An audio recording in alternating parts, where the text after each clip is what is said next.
नमस्ते दोस्तों, और राजपुट यूके 10 के इस नए वीडियो में आपका बहुत बहुत स्वागत है। कैसे हैं आप सब? उम्मीद है आप सब अपनी जिंदगी में बहुत अच्छा कर रहे होंगे। दोस्तों, आज का ये वीडियो थोड़ा स्पेशल है, थोड़ा दिल के करीब है। आज हम बात करेंगे एक ऐसी जगह की जिसे सिर्फ देवभूमि कहना काफी नहीं होगा। ये एक ऐसी जगह है जहां स्पिरिचुअलिटी, एडवेंचर और नेचर का एक अद्भुत संगम होता है। एक ऐसी जगह जहां की हवा में भी एक अजीब सी शांति और पॉजिटिविटी है। जी हां, आज हम एक वर्चुअल यात्रा पर निकल रहे हैं और हमारी मंजिल है खूबसूरत उत्तराखंड। आज के इस वीडियो में मैं, आपका दोस्त, आपको उत्तराखंड की उन 5 जगहों के बारे में बताने जा रहा हूं जो मेरे हिसाब से हर किसी को अपनी जिंदगी में एक बार जरूर देखनी चाहिए। ये सिर्फ घूमने की जगहें नहीं है दोस्तों, ये वो जगहें हैं जो आपको अंदर से बदल सकती है, आपको खुद से मिला सकती है। हम जानेंगे कि इन जगहों में ऐसा क्या खास है, वहां क्या क्या किया जा सकता है और क्यों ये जगहें आपकी ट्रैवल बकेट लिस्ट में सबसे ऊपर होनी चाहिए। तो अपनी कुर्सी की पेटी बांध लीजिए, क्योंकि हम हिमालय की गोद में बसे इस स्वर्ग की सैर पर निकलने वाले हैं। इस सफर में हम ऋषिकेश की गंगा आरती से लेकर केदारनाथ की दिव्य ऊर्जा तक, मसूरी की रोमांटिक वादियों से लेकर जिम कॉर्बेट के घने जंगलों तक हर उस अनुभव को महसूस करने की कोशिश करेंगे जो उत्तराखंड हमें देता है। ये वीडियो सिर्फ एक ट्रैवल गाइड नहीं है, ये एक अनुभव है, एक एहसास है। तो चलिए बिना किसी देरी के शुरू करते हैं हमारा आज का ये खास सफर और जानते हैं उत्तराखंड के 5 सबसे बेहतरीन पर्यटन स्थलों के बारे में। हमारी लिस्ट में सबसे पहला नाम है ऋषिकेश का। दोस्तों, ऋषिकेश को सिर्फ एक शहर कहना बहुत बड़ी गलती होगी। ये एक वाइब है, एक एनर्जी है। इसे योग की वैश्विक राजधानी या योग नगरी भी कहा जाता है। और यहाँ आकर आपको पता चलता है क्यों। गंगा नदी के किनारे बसा ये शहर आपको एक अलग ही दुनिया में ले जाता है। सुबह सुबह गंगा का ठंडा पानी, मंदिरों से आती घंटियों की आवाज और हवा में घुली अगरबत्ती की खुशबू, ये सब मिलकर एक ऐसा माहौल बनाते हैं जो आपकी आत्मा को छू जाता है। यहाँ आप सिर्फ घूमने नहीं आते, आप खुद को खोजने आते हैं। यहाँ के घाटों पर बैठना, गंगा की लहरों को देखना एक तरह का मेडिटेशन है। ऋषिकेश एडवेंचर और स्पिरिचुअलिटी का एक परफेक्ट मिश्रण है। एक तरफ जहां आप योग और ध्यान के गहरे समंदर में गोते लगा सकते हैं, वहीं दूसरी तरफ राफ्टिंग, बंजी जंपिंग और कैंपिंग जैसे रोमांचक खेल आपका इंतजार कर रहे होते हैं। लक्ष्मण झूला और राम झूला पर चलते हुए नीचे बहती गंगा को देखना अपने आप में एक अनोखा अनुभव है। और शाम के वक्त त्रिवेणी घाट पर होने वाली गंगा आरती, दोस्तों, उस आरती की दिव्यता को शब्दों में बयां करना मुश्किल है। जब हजारों दिए एक साथ गंगा में तैरते हैं तो ऐसा लगता है जैसे सारे तारे जमीन पर उतर आए हों। ऋषिकेश आपको शांत भी करता है और आपके अंदर के रोमांच को जगाता भी है। अब हम चलते हैं पहाड़ों की रानी मसूरी की ओर। दोस्तों, अगर आप शहरों की भागदौड़ से थक चुके हैं और कुछ दिन सुकून और ताजगी के बिताना चाहते हैं, तो मसूरी आपके लिए परफेक्ट जगह है। देहरादून से कुछ ही घंटों की दूरी पर बसा ये हिल स्टेशन अपनी कॉलोनियल चार्म और खूबसूरत नजारों के लिए जाना जाता है। यहाँ की हवा में एक अलग ही रोमांस है। यहाँ की माल रोड पर घूमना, भुट्टे खाते हुए ठंडी हवा का मजा लेना, ये छोटे छोटे पल आपको हमेशा के लिए याद रह जाते हैं। यहाँ का मौसम इतना सुहावना रहता है कि आपका वापस जाने का मन ही नहीं करेगा। दूर दूर तक फैली दून घाटी का नजारा आपको मंत्रमुग्ध कर देता है। मसूरी में देखने और करने के लिए बहुत कुछ है। आप कैंपटी फॉल्स के ठंडे पानी में नहा सकते हैं, गन हिल पॉइंट से हिमालय की बर्फीली चोटियों का खूबसूरत नजारा देख सकते हैं, या फिर लांडौर के शांत रास्तों पर पैदल घूम सकते हैं, जहां आपको मशहूर लेखक रस्किन बॉन्ड का घर भी मिल सकता है। शाम के वक्त जब शहर की लाइटें जलती हैं तो ऐसा लगता है जैसे किसी ने पहाड़ों पर मोतियों की चादर बिछा दी हो।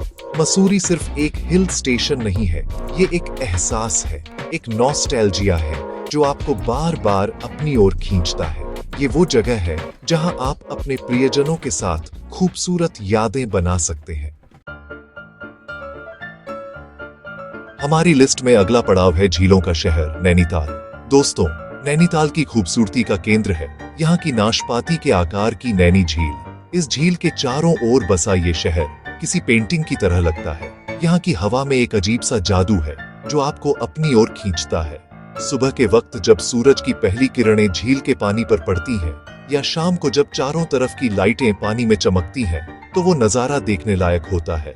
नैनी झील में बोटिंग करना, खासकर पैडल बोट चलाना, एक ऐसा अनुभव है जिसे आप कभी नहीं भूल पाएंगे। झील के किनारे किनारे माल रोड पर टहलना और ठंडी हवा का आनंद लेना, ये सब नैनीताल को खास बनाता है। नैनीताल सिर्फ नैनी झील तक ही सीमित नहीं है। आप स्नो व्यू पॉइंट से हिमालय का शानदार नजारा देख सकते हैं, या टिफिन टॉप पर जाकर पूरे शहर का पैनोरामिक व्यू ले सकते हैं। यहाँ का चिड़ियाघर भी काफी मशहूर है, जहाँ आपको ऊंचाई पर रहने वाले कई जानवर देखने को मिल जाएंगे। नैना देवी मंदिर, जो झील के किनारे ही स्थित है, एक प्रमुख शक्तिपीठ है और यहाँ आकर एक अलग ही शांति का अनुभव होता है। नैनीताल की मार्केट में घूमना और वहां से मोमबत्तियां और लकड़ी का सामान खरीदना भी एक अलग मजा है। ये शहर आपको प्रकृति के करीब लाता है और आपकी सारी थकान मिटा देता है।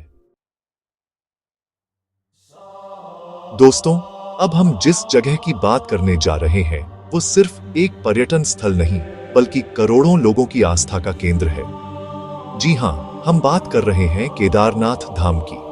12 ज्योतिर्लिंगों में से एक केदारनाथ मंदिर मंदाकिनी नदी के किनारे और ऊंचे ऊंचे बर्फीले पहाड़ों के बीच स्थित है।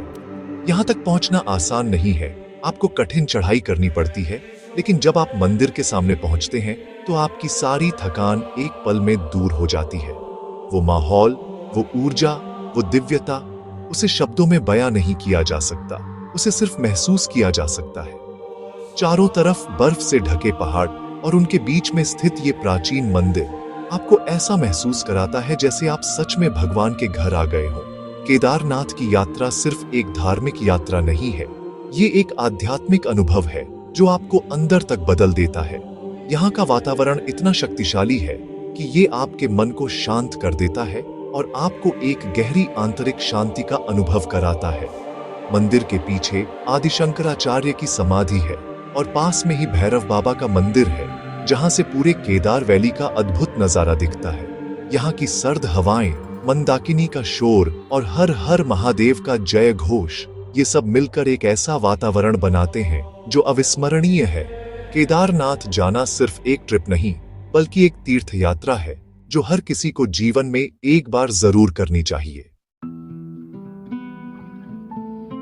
हमारी यात्रा के आखिरी पड़ाव पर हम चलते हैं वाइल्ड लाइफ और रोमांच की दुनिया में, जिम कॉर्बेट नेशनल पार्क। दोस्तों, ये भारत का सबसे पुराना नेशनल पार्क है और इसका नाम महान शिकारी और संरक्षणवादी जिम कॉर्बेट के नाम पर रखा गया है। अगर आपको प्रकृति से प्यार है, अगर आपको जंगली जानवरों को उनके प्राकृतिक घर में देखने का शौक है, तो ये जगह आपके लिए जन्नत है। घने साल के जंगल, घास के बड़े बड़े मैदान और रामगंगा नदी का किनारा, ये सब मिलकर कॉर्बेट को एक अनोखी पहचान देते हैं। यहाँ की हवा में एक खामोशी है, एक सस्पेंस है जो आपको हर पल महसूस होता है। कॉर्बेट का सबसे बड़ा आकर्षण है royal Bengal tiger. Jeep safari पर निकलते हुए जंगल के रास्तों से गुजरना और एक बाघ की झलक पाने का इंतजार करना, ये रोमांच ही कुछ और है। लेकिन कॉर्बेट सिर्फ बाघों के बारे में नहीं है। यहाँ आपको हाथी, हिरण, तेंदुए और पक्षियों की सैकड़ों प्रजातियां देखने को मिलेंगी। जंगल के बीच बने फॉरेस्ट रेस्ट हाउस में रुकना अपने आप में एक अनोखा अनुभव है। रात के अंधेरे में जानवरों की आवाजें सुनना और सुबह पक्षियों की चहचहाहट से जागना, ये आपको प्रकृति के बहुत करीब ले आता है। जिम कॉर्बेट आपको सिखाता है कि हम इस धरती पर अकेले नहीं हैं और हमें प्रकृति का सम्मान करना चाहिए। तो दोस्तों, ये थी हमारी उत्तराखंड की वर्चुअल यात्रा। हमने ऋषिकेश की गंगा आरती में हिस्सा लिया, मसूरी की वादियों में खो गए, नैनीताल की झील में अपनी परछाई देखी, केदारनाथ में आस्था की शक्ति को महसूस किया और जिम कॉर्बेट के जंगलों के रोमांच का अनुभव किया। लेकिन सच कहूं तो उत्तराखंड की खूबसूरती को इन 5 जगहों में समेटना नामुमकिन है। ये तो बस एक छोटी सी झलक थी। उत्तराखंड एक किताब की तरह है जिसके हर पन्ने पर एक नई कहानी, एक नया अनुभव छिपा है। यहाँ का हर कोना, हर गांव, हर नदी, हर पहाड़ आपसे कुछ कहता है, आपको कुछ सिखाता है। यह एक ऐसी जगह है जो आपको बार बार बुलाएगी। आप एक बार यहाँ आएंगे तो आपका दिल यहीं रह जाएगा। यहाँ की सादगी, यहाँ के लोगों की मेहमान नवाजी और यहाँ की प्रकृति की दिव्यता, ये सब मिलकर एक ऐसा अनुभव देते हैं जो जिंदगी भर आपके साथ रहता है। मैं उम्मीद करता हूँ कि इस वीडियो ने आपको उत्तराखंड आने के लिए प्रेरित किया होगा। ये सिर्फ घूमने की जगह नहीं, बल्कि खुद को फिर से तरोताजा करने, अपनी आत्मा से जुड़ने और जिंदगी की भागदौड़ में एक ठहराव लाने की जगह है। तो अपना बैग पैक कीजिए और निकल पड़िए इस देवभूमि की यात्रा पर। इस वीडियो को अपना कीमती समय देने के लिए आपका बहुत बहुत धन्यवाद। मुझे कमेंट्स में जरूर बताइएगा कि इन 5 जगहों में से कौन सी जगह आप सबसे पहले घूमना चाहेंगे, या अगर आप पहले ही उत्तराखंड जा चुके हैं तो आपका सबसे पसंदीदा अनुभव कौन सा रहा। आपके कमेंट्स पढ़ना मुझे बहुत अच्छा लगता है। अगर आपको ये वीडियो पसंद आया हो तो इसे लाइक करें, अपने दोस्तों और परिवार के साथ शेयर करें और राजपूत UK 10 चैनल को सब्सक्राइब करना न भूलें। हम जल्दी ही मिलेंगे एक और नए रोमांचक वीडियो के साथ। तब तक अपना ध्यान रखें, खुश रहें और घूमते रहें। जय हिंद, जय उत्तराखंड।